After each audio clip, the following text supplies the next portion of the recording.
Out of all the different designers I've worked with, one thing I've noticed is everybody has a very different design journey. Some of us got started with design very early on and somehow made our way through the industry. And others, we had to figure it out through a bunch of, let's just call them experiments. Maybe that's different jobs, maybe that's trying out a few different things before you realize design is actually the one you want to make a career in. Hi, my name is Abhinav, and this is another episode of Design Journeys. This is a podcast where we talk to some people in our community who work at amazing Indian startups, products that you've probably heard of. And we ask them, how do you get started? What was the transition like? What were the difficulties? And hopefully, in that story is something that you can learn to apply to your own design journey.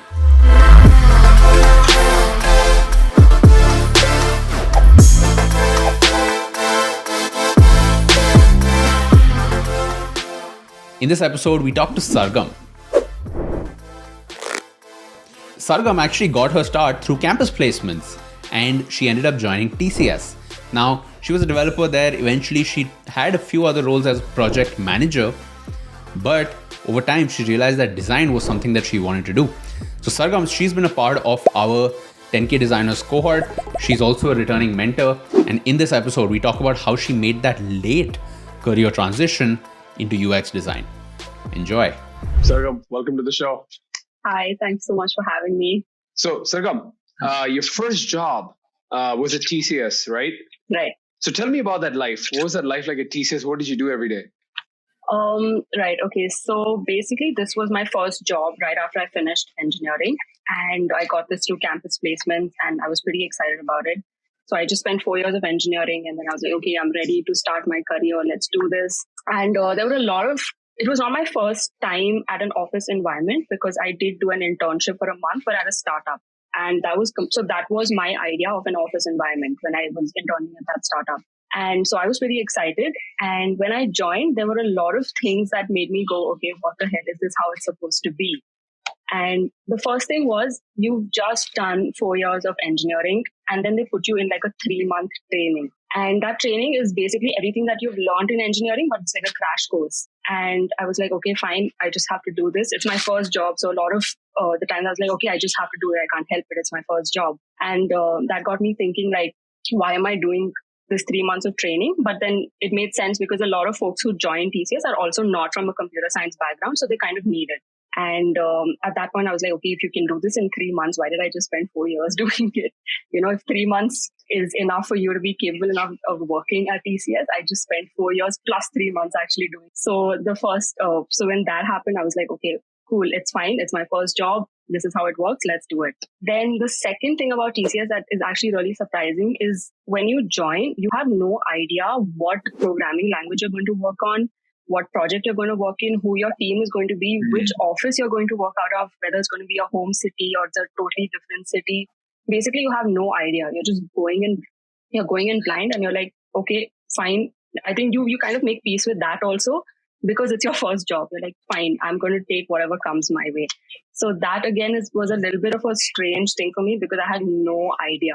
And I was assuming that since they trained me on a certain programming language during those 3 months, that's what I'll be working on as well when I get a project. But that was not the case. So when I got my project, it was in banking. So they used like these really old legacy softwares. And the name of the programming language was something I'd never heard of. So I started Googling it and nothing was even coming up. And I was a little worried at that point. I said, what was okay, it called? like if this is what they're using, I actually don't remember. I was trying to recall what it is and I don't remember. When you say that, I'm like, I can't believe Sargam had to program in Fortran or something. Like, that's what I'm thinking. It was like, those black screens with like those blinking green cursors. So that's what green cursor. So that was, I was that old. So when I Googled it, nothing really came up when I Googled the short form. So I had to Google the entire thing, like every single word for me to see some results. And when I read up a little more about it, it's basically used only in the banking industry, meaning because it's an old language, it's very secure. They don't want to shift to the newer programming languages. And in my head, I'm like, okay, so this is what it's going to be. I'm going to be probably, if not this MNC, the next job that I take is probably going to be another MNC like this because only they use these programming languages. No startup is going to be using this. So that was my thought process. But again, I was like, let's just do it. Let's go into it and see what it's like.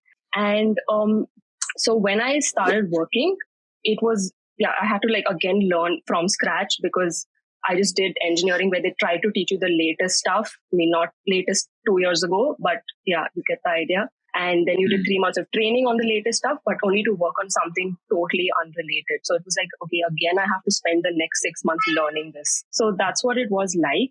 Like, if I had to ask you honestly, like, was the work fulfilling? Like, you get to work on next gen technology stuff, or was it just like very repetitive and the same thing again and again? It was not fulfilling at all after a point, because initially, like I said, I was like, I'm just going to suck it up and do this because it's my first job. I'm starting a career. I didn't know what to expect either. And I started off, and after a point, I was like, what is this? What am I doing? Why am I doing this? I started getting those thoughts because I was not enjoying it at all. It became very monotonous, and I felt like I've learned everything that I had to.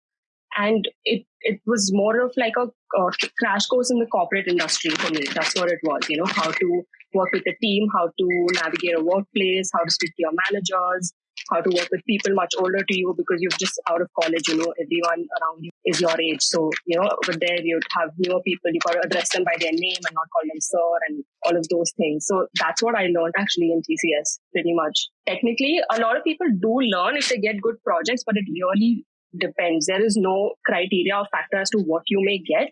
And some people don't even get projects. They get benched. They get paid for it, but they're not doing anything. So it really depends on what project you get. So then at what point did you realize that, hey, I think I need to make a completely different career switch? I need to get out of this work that I'm doing. I need to go into something new, maybe even design.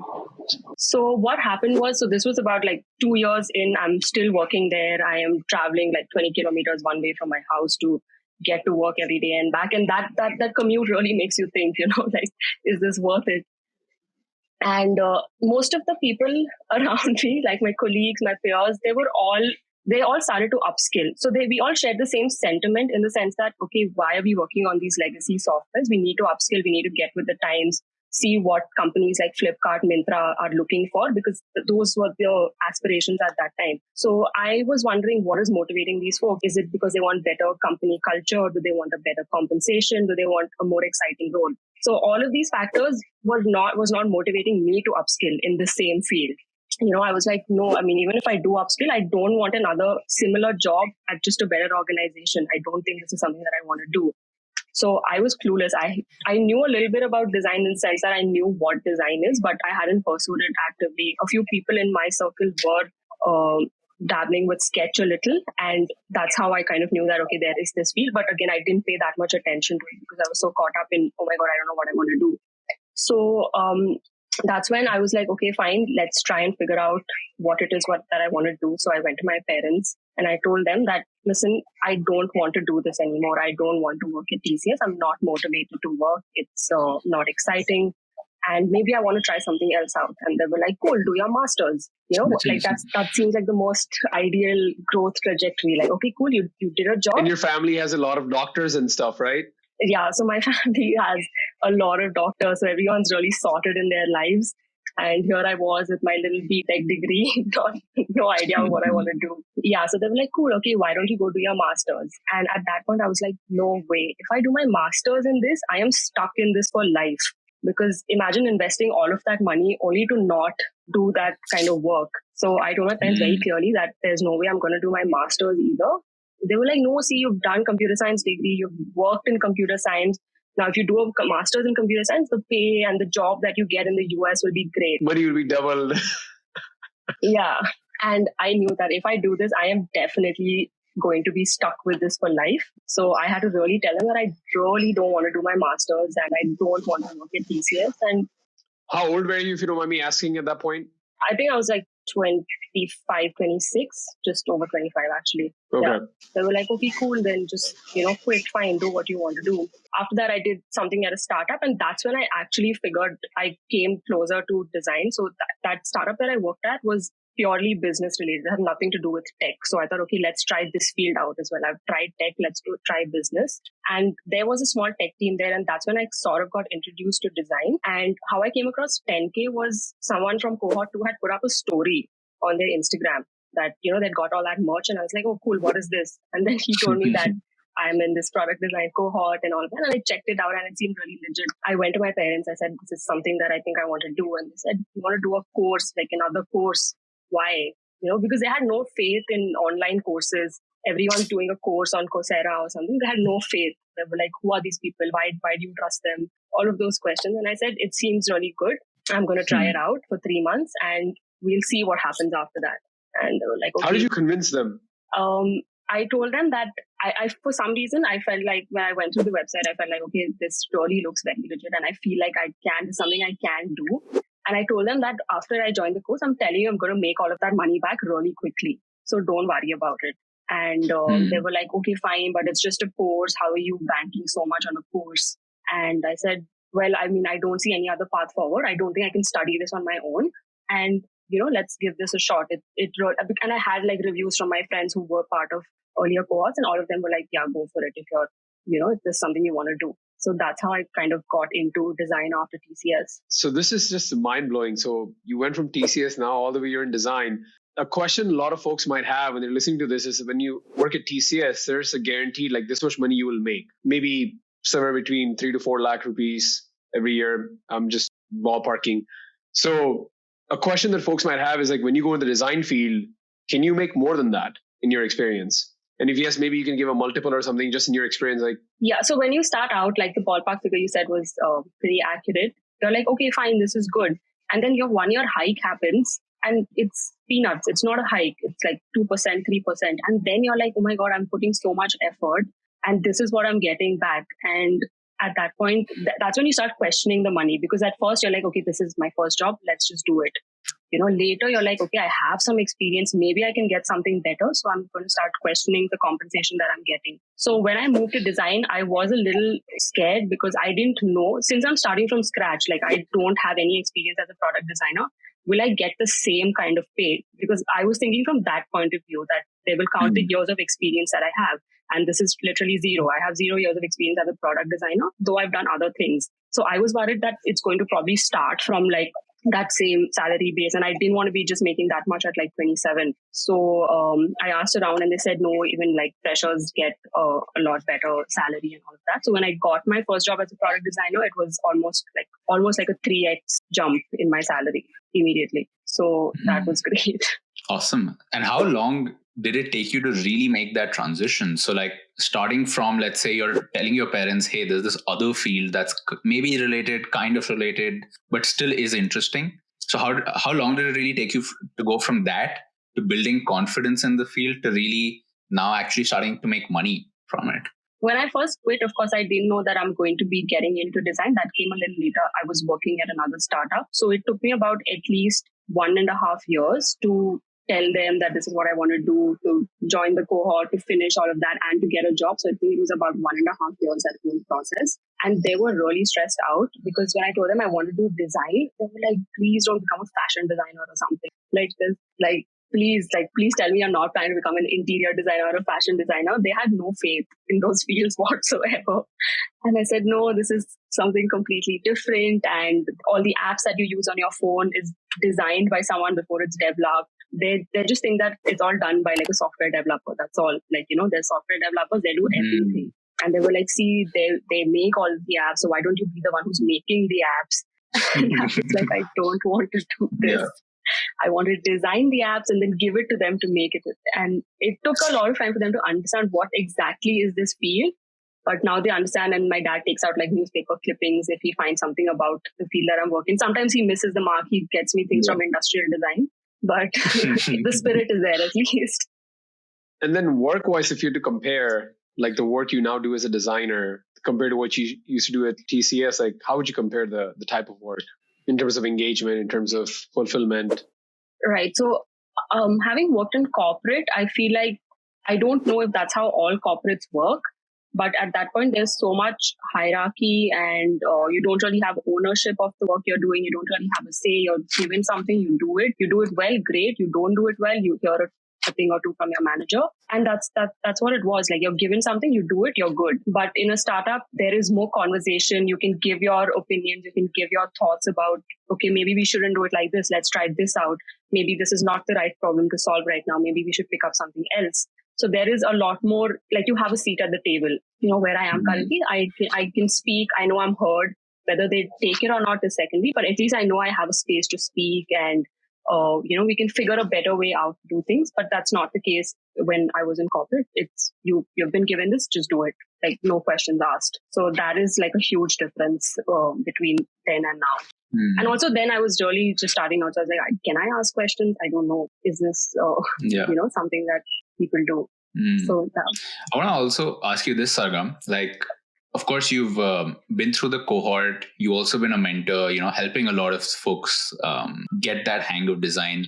How important or how relevant was it for you entering this field where you don't know about it, where there is this kind of overall atmosphere of doubt, which is like, is this kind of good? Yeah.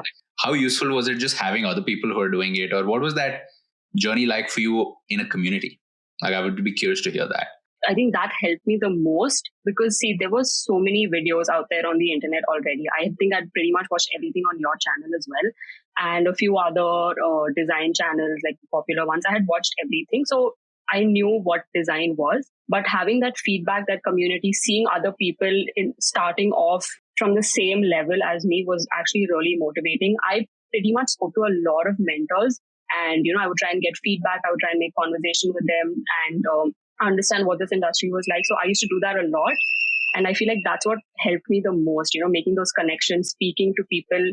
And they kind of give you that confidence. They're like, chill, you got this, you can do it. It's not going to be that difficult. Or like, they give you really constructive feedback as well. So the videos and the learning material is one thing. Of course, that helps you understand what you may have to do. But I think speaking to people who are already working was a huge way for me to learn. I think that's when I learned the most, actually.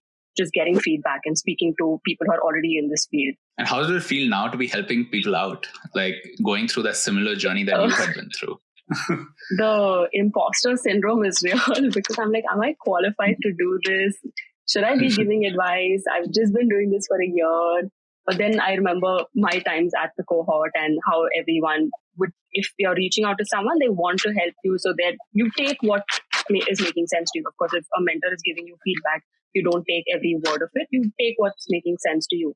So in this case also, when I'm trying to help people out, I am trying to make sure that I'm being nice about it. I'm giving them constructive feedback. Whether it's making sense to them or not is secondary, but I'm trying to make sure that I'm doing my bit by guiding them. Because anything I say, maybe out of a 20-minute conversation, maybe one line is what actually helped them. That was the answer they were looking for. It's pretty surreal, but I just feel like I don't know if I'm well equipped to do this. But since I do have some experience, maybe I am a little bit better to give some advice. I'm in a position to be able to give a little bit of advice.